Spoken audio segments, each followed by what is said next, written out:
Hello friends, इसमें Aadi the science guy.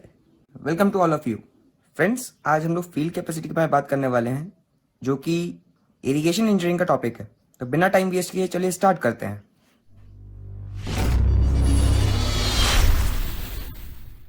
Friends, जब भी मैं आपको कोई नई चीज़ बताता हूँ तो आपको पता है मैं नाम से शुरुआत करता हूँ। अगर आपको उसको नाम का मतलब पता है तो आप पूरी कहानी उसकी जान सकते हैं कि वो है क्या एक्चुअली में। तो हम बात क्या करने वाले हैं, पहले फील्ड कैपेसिटी की। फील्ड कैपेसिटी का मतलब क्या होता है कि फील्ड की कितनी कैपेसिटी है वाटर स्टोर करने की। कैसे?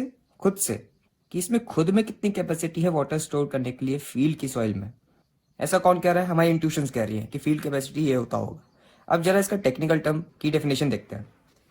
तो मान लीजिए हमारे पास ये एक फील्ड की सॉइल है। हमारे पास क्या है, यहाँ पे एक फील्ड है, ठीक है, और उसके नीचे क्या यहाँ पर सॉइल पार्टिकल्स है। अब इसमें से क्या किया, हमने एक यूनिट वॉल्यूम का सॉइल जो है वो यहाँ पे ले लिया। अब इस यूनिट वॉल्यूम के सॉइल में क्या है, पानी भरा हुआ है फुली। तो ऐसे कंडीशन को हम लोग सैचुरेशन कंडीशन बोलते हैं, जहाँ पे कोई वॉइड्स नहीं होता एयर का। ये क्या है, एक आपका यूनिट वॉल्यूम है, ठीक है। यहाँ पे भी आपका सॉइल पार्टिकल्स हैं, यहाँ पे इस तरीके से, यहाँ पे भी आपके सॉइल पार्टिकल्स हैं। यूनिट वॉल्यूम का मतलब क्या हुआ, मैं 1/1/1 का इस वॉल्यूम के साइज का मैं यहाँ पे पार्ट को कंसिडर कर रहा हूँ। तो फ्रेंड्स, इस सॉइल में क्या होता है, एक ग्रेविटेशनल फोर्स एक्ट कर रही होती है बाहर से, ठीक है। तो ग्रेविटेशनल फोर्स जब आपकी एक्ट कर रही होती है तो इसका पानी जो होता है वो क्या होता है, सीप होने लगता है, डीप पेंट्रेशन होने लगता है इसका सॉइल में। तो इसमें से कुछ पानी क्या होता है, बाहर निकलने लगता है। और जो कुछ पानी है वो कोहेजन और एडेशन की वजह से इसके पार्टिकल्स के चारों तरफ लग जाता है। जो ये पार्टिकल के चारों तरफ लगता है वो एडेशन की वजह से होता है, और बीच में जो वाटर बॉन्डिंग की वजह से होता है वो क्या होता है, कोहेजन होता है। तो जब भी ग्रेविटेशनल फोर्स की वजह से जब इसमें से कुछ पानी निकल जाता है तो अपना जो स्ट्रक्चर है वो इस तरह से दिखने लगता है। इस सॉइल के चारों तरफ आपका एडेशन की वजह से पानी यहाँ पर अटैच हो जाता है, और कुछ कोहेजन की वजह से इनके बीच में बॉन्डिंग भी रहती है वाटर्स के बीच में। और यहाँ पे कुछ एयर वॉइड्स आ जाते हैं, ठीक है, ये एयर वॉइड्स हैं आपके। तो ऐसी कंडीशन को हम लोग बोलते हैं फील्ड कैपेसिटी। तो जो हमारी इंट्यूशन ने डेफिनेशन बनाई थी, क्या बनाई थी कि फील्ड कैपेसिटी वो कैपेसिटी होती है जो सॉइल स्टोर करती है अपने आप में, कितना वो अपने आप में पानी स्टोर कर सकती है। और टेक्निकल टर्म में क्या आ गया यहाँ पे, ग्रेविटेशनल फोर्स, कि ग्रेविटेशनल फोर्स की वजह से क्या हुआ, कुछ पानी यहाँ पे निकल गया, और जितना पानी सॉइल ने रोक के रखा कोहेजन और एडेशन की वजह से, उसको हम फील्ड कैपेसिटी बोलते हैं। तो हमारा इंट्यूशन के साथ काफ़ी मैच कर रहा है, राइट। अब थोड़ा और आगे चलते हैं कि क्या होता है। तो जब कोई भी जो प्लांट होता है, अगर यहाँ पे हम लोग कोई प्लांट लगाते हैं, उसके रूट्स होते हैं। अब ये रूट्स क्या करते हैं, इस पानी को एक्सट्रैक्ट करते हैं सॉइल से, और एक्सट्रैक्ट करते करते एक ऐसा पॉइंट आता है कि ये जो सॉइल पार्टिकल्स हैं इनके सिर्फ साइड्स में, ठीक है, थोड़ा पानी इसके साथ स्टिक हो जाता है, ठीक है, सिर्फ साइड्स में। और इस पानी को क्या होता है, ये प्लांट खींच नहीं पाता। तो ऐसे पानी को हम बोलते हैं हाइग्रोस्कोपिक वाटर। क्या बोलते हैं, हाइग्रोस्कोपिक वाटर। तो इन सब से हमें पता क्या चल गया, ये पता चला कि जो सैचुरेशन कैपेसिटी है वो ग्रेटर देन होती है फील्ड कैपेसिटी से, और फील्ड कैपेसिटी बड़ी होती है आपकी परमानेंट विल्टिंग पॉइंट से। परमानेंट विल्टिंग पॉइंट इस कंडीशन को बोलते हैं जब सिर्फ सॉइल में हाइग्रोस्कोपिक वाटर बचा होता है और इसे जो प्लांट है वो एक्सट्रैक्ट नहीं कर पाता है। अब इसी चीज़ को हम एक डायग्राम के वे में समझते हैं और उसमें कुछ और टेक्निकल टर्म्स को ऐड करते हैं। फ्रेंड्स, कंसिडर करिए कि हमारे पास ये सॉइल है, ये सॉइल सॉलिड्स हैं सिर्फ, ठीक है, मतलब सॉइल के जो हैं ये पार्टिकल्स हैं, बिल्कुल ड्राई स्टेट में, ना इसमें हाइग्रोस्कोपिक वाटर है ना कुछ है, कुछ भी नहीं है।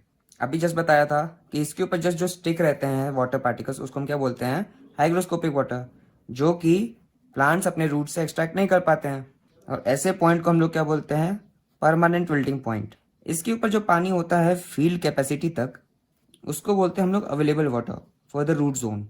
मतलब ये पानी जो है ये एक्सट्रैक्ट कर सकता है कौन, प्लांट, सॉइल से।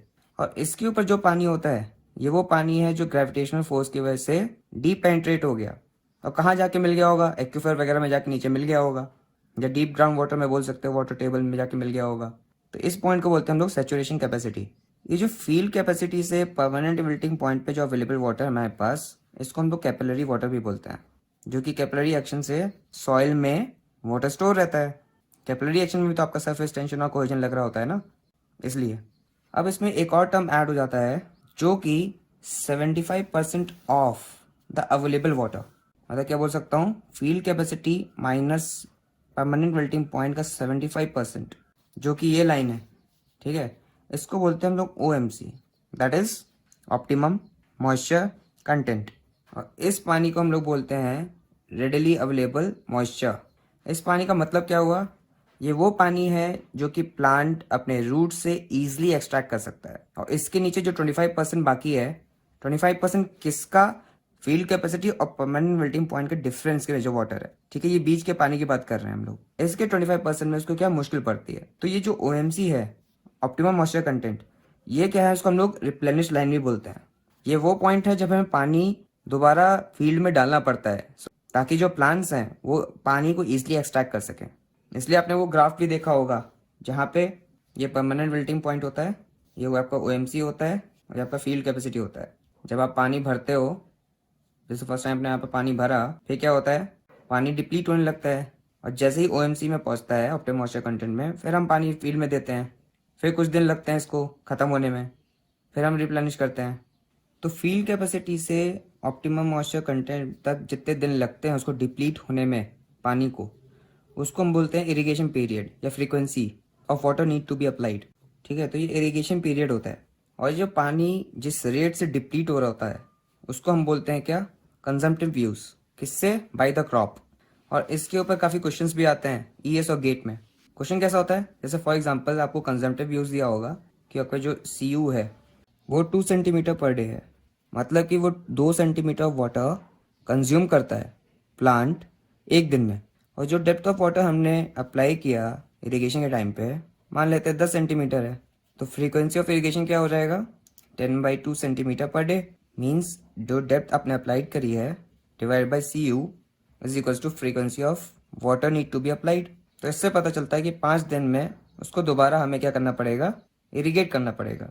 अच्छा, काफ़ी बच्चों के दिमाग में कभी कभी आता है कि हम लोग हमेशा डेप्थ ऑफ वाटर को हाइट के टर्म पे क्यों रिप्रेजेंट करते हैं, वॉल्यूम के टर्म्स पे क्यों नहीं लेते हैं?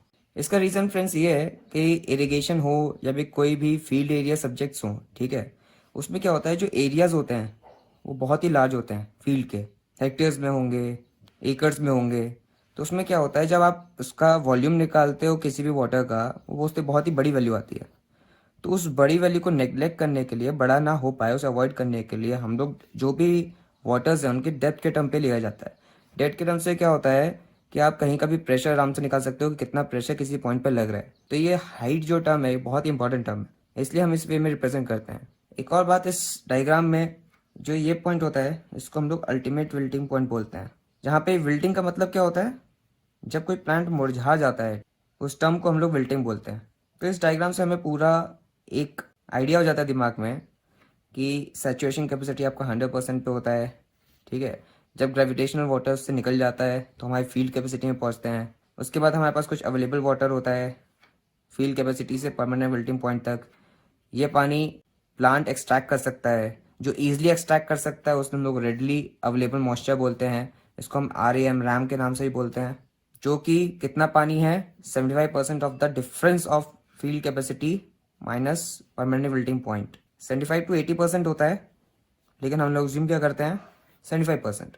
अब बात करते हैं डेप्थ ऑफ वाटर जो हमें निकालना है, जो कि अवेलेबल है, ये कैपिलरी वाटर। इसकी डेप्थ कैसे निकालते हैं उसके फॉर्मूले को हम लोग डेराइव करेंगे अभी। तो फ्रेंड्स, कंसिडर करिए एक सॉइल मास है। उस सॉइल मास में आपका सॉइल सॉलिड्स है, उसकी कुछ डेप्थ है, और बाकी आपका वाटर से भरा हुआ है। This is your water. इसको बोल देते हैं हम लोग हाइट ऑफ वाटर। कहाँ तक? Up to field capacity. और ये एक्चुअली ये क्या है, इसको हम लोग बोलते हैं फेज डायग्राम बोलते हैं। और एक्चुअली में जो आपका सॉइल है किस तरह से दिख रहा होगा? कुछ इस तरह से होगा, और इस तरह से आपके यहाँ पे सॉइल पार्टिकल्स होंगे। और जैसे मैंने पहले डायग्राम बताया था, ये वाला कुछ ऐसी कंडीशन है जिसमें हम ये जो हमारा पानी है इसको हम लोग डेप्थ के टर्म पे डिनोट कर रहे हैं, और वो डेप्थ है SW। और ये सॉइल पार्टिकल्स हैं, इसको भी हम डेप्थ के टर्म पे डिनोट कर रहे हैं, जिसकी जो हाइट है वो कितनी है? D। तो फ्रेंड्स, जो फील्ड कैपेसिटी होती है इसको हमने जो सॉइल मैकेनिक्स में हमने एक टर्म पढ़ा है वाटर कंटेंट, उस फॉर्म में इसको लीजिएगा कि हम जब वाटर कंटेंट निकालते हैं तो क्या होता है वाटर कंटेंट का formula? Weight of water with respect to weight of solids. जो आपका फील्ड कैपेसिटी है ये भी आपका weight of water with respect to weight of dry soil. यहाँ पे नोट करने वाली फ्रेंड्स क्या बात है, यहाँ पे हम लोग ड्राई सॉइल का वेट लेते हैं। तो वेट ऑफ वाटर अगर हम लोग निकालते हैं तो वो होता क्या है? Gamma W into area into height of water. Area कौन सा? अगर सपोज ये एरिया ये ए है, इसमें जो आपके सॉइल्स हैं इतने, इसमें जो वाटर स्टोर है वो इतना है, वेट ऑफ वाटर। उसके बाद जो आपका ड्राई वेट है सॉइल का वो कितना हुआ, gamma D into area into depth of soil. यहाँ से हमारा एरिया, क्योंकि हम सेम एरिया की बात कर रहे हैं, सेम एरिया में कितना सॉइल कंटेंट है और कितना आपका वाटर कंटेंट है, उन दोनों का वेट कितना है। इसमें ध्यान रखने वाली क्या है, एरिया को हम लोग बराबर रिज्यूम करते हैं दोनों का। उसके बाद यहाँ पे क्या बन जाएगा formula, gamma W upon gamma D H W over D. यहाँ से हमारे हाइट ऑफ वाटर जो स्टोर्ड है अप टू फील्ड कैपेसिटी वो आ जाती है gamma D upon gamma W into D into field capacity. यह है depth of water stored up to field capacity. यही अगर हमें फील्ड कैपेसिटी और परमानेंट विल्टिंग पॉइंट के बीच का अवेलेबल पानी चाहिए तो इसी फॉर्मूले में आपको कुछ नहीं करना है, बस gamma D upon gamma W D into F C minus P W P, बस यही चेंज होगा। जिसकी भी बीच का आपको पानी का डेप्थ निकालना है फील्ड कैपेसिटी की जगह उसको रिप्लेस कर दीजिए। जैसे फॉर एग्जांपल अगर मैं आपको एग्जांपल और एक और देता हूँ, saturation capacity, field capacity, permanent melting point, और मैं आपसे सैचुरेशन कैपेसिटी से लेकर परमानेंट मेल्टिंग पॉइंट के बीच में अगर पूछूंगा तो आपका फॉर्मूला जो बन जाएगा वो क्या होगा, हाई H W gamma D upon gamma W D into F C, sorry S C minus F C, मतलब सैचुरेशन कैपेसिटी माइनस। इसी तरह मैं ऑप्टिमम मॉइस्चर कंटेंट OMC और FC के बीच में, जो इसको हम क्या बोलते हैं, रेडली अवेलेबल मॉइस्चर, इसके बीच का अगर मैं डेप्थ ऑफ वाटर पूछूंगा तो आप क्या बताएंगे, gamma D upon gamma W into D into FC minus OMC। तो इस वे में आप कोई भी क्वेश्चन आराम से सॉल्व कर सकते हैं। बस आपको इतना कंसिडर करना है, जिसके बीच का डेप्थ ऑफ वाटर पूछा है उसकी कैपेसिटी को बस आपको नोट करना है कि कितना परसेंटेज है, उस परसेंटेज को आपको यहाँ पर पुट करना है और वैल्यू पुट करके आपको आंसर निकालना है। इसमें एक इंपॉर्टेंट बात क्या है, आपको गामा डी और गामा एस में डिफरेंस पता होना चाहिए। जो आपका गामा एस होता है आपको पता है weight of solids with respect to volume of solids होता है, मतलब हम सारे सॉलिड्स के टर्म पे बात करते हैं, लेकिन गामा टी में आपका जो वेट ऑफ सॉइल है वो तो होता ही है but with respect to total volume, मतलब इसमें जो एयर वॉइड्स होते हैं उसका वॉल्यूम भी आ जाता है। तो ये डिफरेंस है आपका गामा डी और गामा एस में। सॉइल मैकेनिक्स में ऑलरेडी पढ़ा होगा ये, इसको क्या बोलते हैं हम लोग, dry unit weight of soil. तो फ्रेंड्स हमारे यहाँ पर पार्ट 1 खत्म होता है। अब हम पार्ट 2 में एफिशिएंसीज के बारे में पढ़ेंगे कि इरिगेशन में एफिशिएंसीज कौन कौन सी होती हैं। इस लेक्चर के बाद आपको क्या करना है, इस पर कुछ न्यूमेरिकल्स लगाना है। न्यूमेरिकल लगाने से क्या होगा, आपको ये कंफर्म हो जाएगा कि आपको ये टॉपिक कंफर्म 100% आता है। और इस वीडियो लेक्चर में आपको कोई भी डाउट आता है तो प्लीज़ कमेंट में मुझे जरूर बताइएगा नीचे। फिलहाल के लिए इतना ही, थैंक यू।